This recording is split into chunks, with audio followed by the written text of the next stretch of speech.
A tireoide, ela não pode aumentar os valores de TSH na gestação. Ela tem que diminuir. Pronto.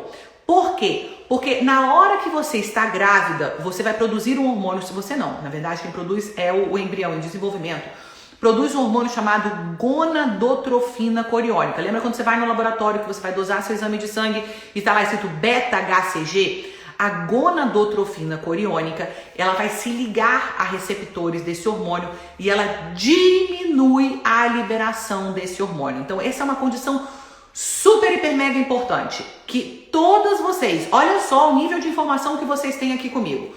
Todas as gestantes têm que ter um TSH baixo ou o TSH tem que diminuir no primeiro trimestre de gestação.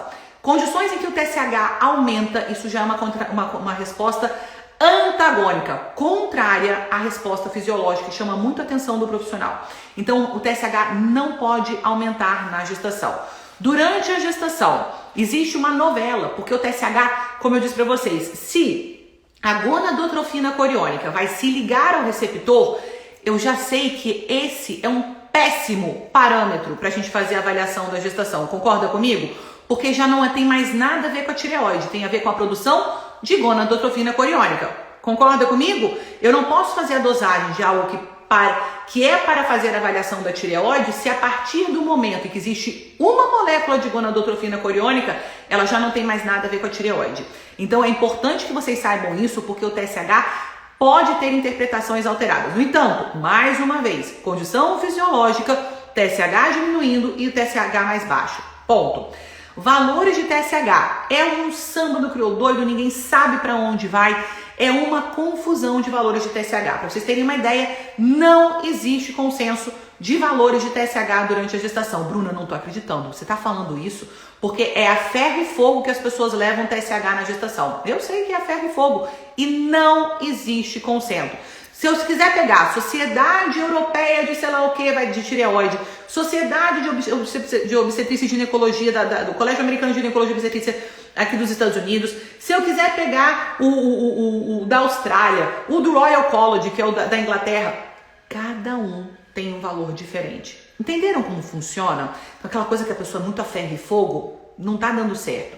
Mais importante, tem que diminuir. TSH tem que diminuir. Se ele está em valores aumentados, a sua tireoide não respondeu como deveria a ação da gonadotrofina coriônica. E se ela não respondeu como ela deveria, ela não está conseguindo produzir o hormônio que é o mais importante, que é a tiroxina, que é o hormônio que a gente chama de T4, tá? A placenta, ela gosta de T4, ela está acostumada com altos níveis de T4. Ela não precisa de T3 porque ela produz todas as enzimas necessárias para fazer a conversão de T3 da forma que for necessária durante a gestação. Então, o T3, que é triiodotironina, eu não costumo prescrever na gestação porque a placenta não precisa de T3. O T3, ela vai converter da forma que ela quiser. Então, a placenta, ela tem autonomia. A placenta, ela é um hormônio, um órgão, uma tireoide, ela é praticamente um órgão tireoidiano, tá? Então eu não preciso de T3 durante a gestação, a gente precisa de T4. E eu não tenho nada contra o T3. Eu acho que as pessoas precisam entender que a gente está falando de gestação. E na gestação não é uma mulher grávida. A gestação não é uma mulher, não é uma adulta grávida. A gestação é uma gestação. Então existem informações fisiológicas que devem ser interpretadas. E aí por isso que é importante a gente falar sobre essas condições. Então se você quiser usar o T3, mas eu sou tentante, o meu médico passou T3. Eu tô falando de uma condição da gestação. A partir do momento em que existe placenta, nós não precisamos de T3, eu preciso de T4. Se a dose de 60 microgramas é adequada para você, eu não consigo te dizer. As doses que eu costumo utilizar na minha prática clínica, 25, 50, 75 e assim a gente vai por diante, à medida que a gente vai fazendo a avaliação, principalmente do desenvolvimento desse feto. Então a gente tem que fazer a avaliação também do crescimento desse neném.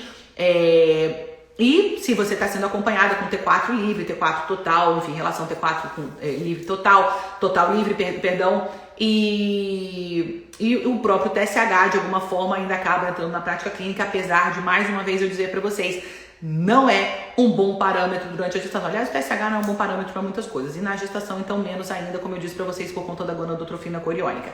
Dito isto, iodo na gestação. Então, primeiro, não prescrevo T3 na gestação, não costumo prescrever. A placenta faz a conversão do T3 que precisa, de acordo com as sinalizações da tireoide fetal. Essa é uma relação lindíssima.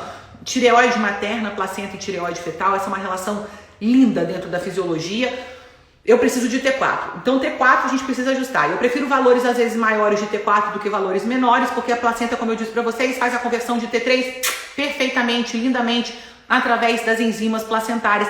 E o nome dessas enzimas para os profissionais que estão aqui, deiodinases, tá? Dito isto, iodo na gestação. A grande maioria das mulheres no Brasil não precisa de iodo na gestação. Bruna, eu vou cair da cadeira agora, porque você está me dizendo um negócio que eu tô chocada. Eu vou repetir para vocês, a grande maioria das mulheres não vai precisar de iodo na gestação, tem excesso de iodo. Como a gente faz essa avaliação?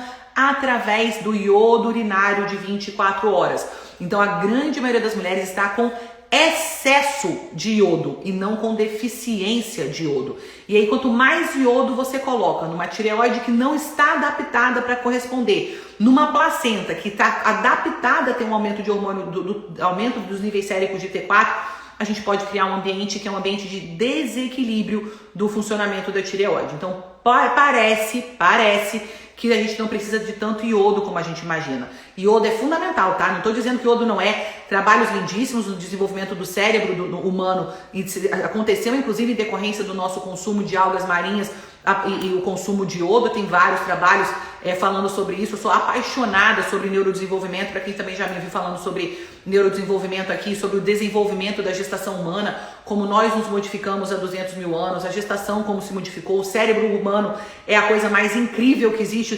Se vocês olharem um bebê humano, vocês olharem um bebê de qualquer outra espécie, a relação da cabeça do neném humano, do recém-nascido humano com qualquer outra espécie é algo incrível. É um neném cabeçudo com um corpinho desse tamanho e qualquer outra espécie animal é completamente diferente. Então eu acho essa uma relação importante para chamar a atenção para vocês, exatamente para falar do cérebro humano. O cérebro humano precisa de iodo? Precisa de muito iodo, mas mais importante, por que precisa do iodo? Porque o iodo é a base para a produção do hormônio tireoidiano, e a base da produção do hormônio tireoidiano é o bom funcionamento da tireoide. Só que a tireoide não consegue funcionar bem por motivos N, intoxicação por metais pesados, deficiências nutricionais, alterações de ciclo circadiano, sedentarismo, inflamação.